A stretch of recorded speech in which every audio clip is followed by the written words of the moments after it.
To our information and reports, update on the activities of the Foundation for California Community College. President Mills.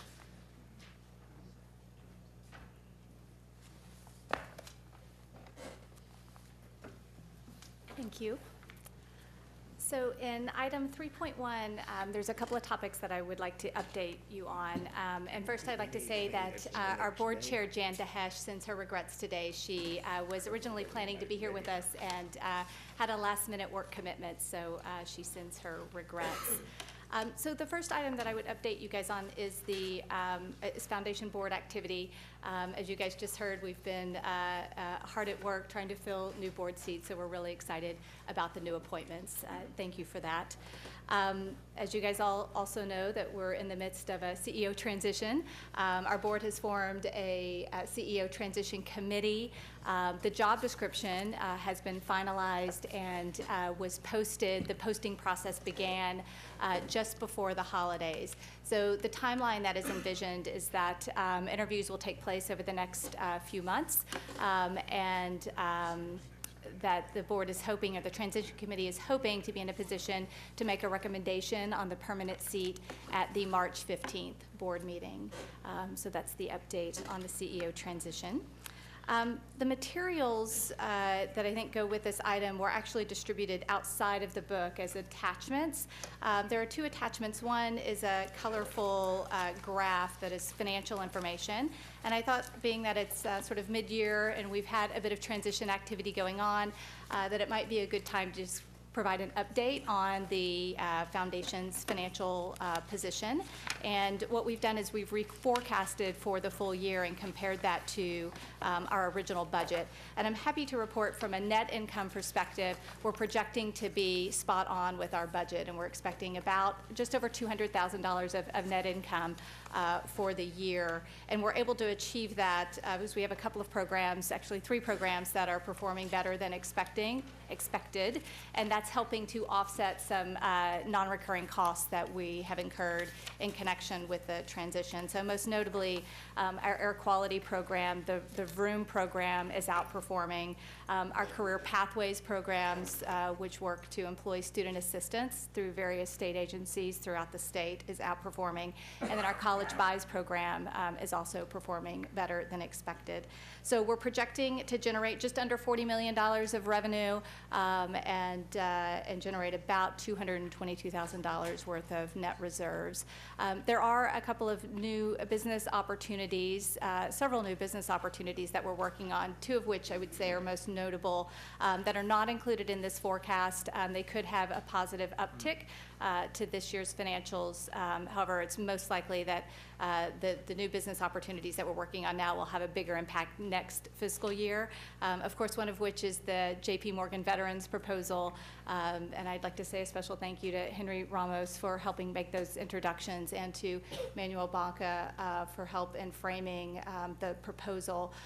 We are continuing to be in negotiations with J.P. Morgan and hope to have something finalized during the first quarter of the year, so stay tuned for good news on that front. We also have another kind of significant new business opportunity that I would mention, and this one is a potential $22 million business opportunity over a 2 to 3 year period. We've been approached to act as the fiscal sponsor for a large state agency to help them with their fundraising efforts related to, it's an education in the environment initiative.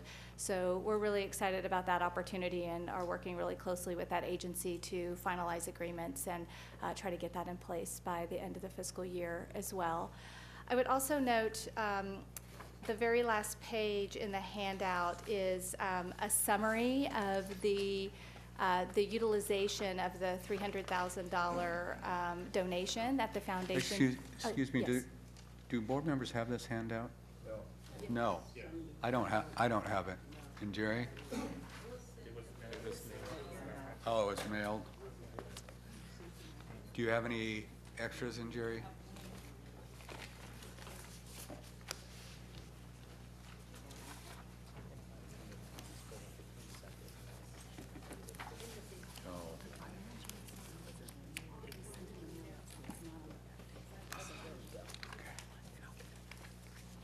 Okay, please proceed. Thank you. So the very back page is a summary of the spend for the $300,000 donation that the foundation provides the Chancellor's Office and Board of Governors. And this has just been a topic that I think has come up from time to time, and that we just wanted to provide you guys with information about how that donation is being spent so far.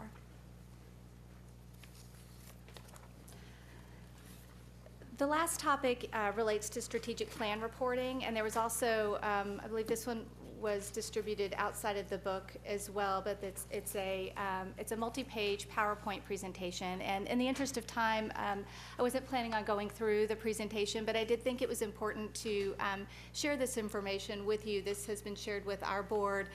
It's been shared with our staff. It's been shared with the Vice Chancellor group. And really what it does is it outlines both our roadmap for the future, a little bit of a look back on where we've been and our accomplishments over the last 2 years, a summary of kind of lessons learned that are working to help inform kind of our roadmap for the future, and then it also outlines kind of key action items and plans for fiscal year 2012. And I'm happy to answer any questions about any of the information that's been presented. Members? Member McDougall. Yeah, this is a general question. I don't expect you to answer it. I don't expect you to answer it today, and it may be slightly premature because the action is forthcoming this afternoon, but assuming for a moment that there is a positive response to the task force report on student success, the general question is what role, if any, might exist for the Foundation for the California Community Colleges in obtaining resources that might enable the colleges to move ahead, or at least enable experimentation to take place in support of some of the recommendations and in support of college activities for those. So I'm not expecting you to answer it today, but I would appreciate perhaps understanding that in the future. Sure, that's an excellent question, and I think we see the Student Success Task Force recommendations as tremendous opportunity for the foundation to identify those initiatives with potential funders who are interested in such initiatives and helping to bring in outside funds to move those forward. I think you've heard us talk a lot about the Kresge Foundation and our work with the Kresge Foundation. They are very interested in funding something statewide, and we think this is a huge opportunity to connect some of the initiatives that are coming out of the Student Success Task Force with some of the statewide initiatives that the Kresge Foundation and others like Kresge are looking to fund. That's great. Thank you.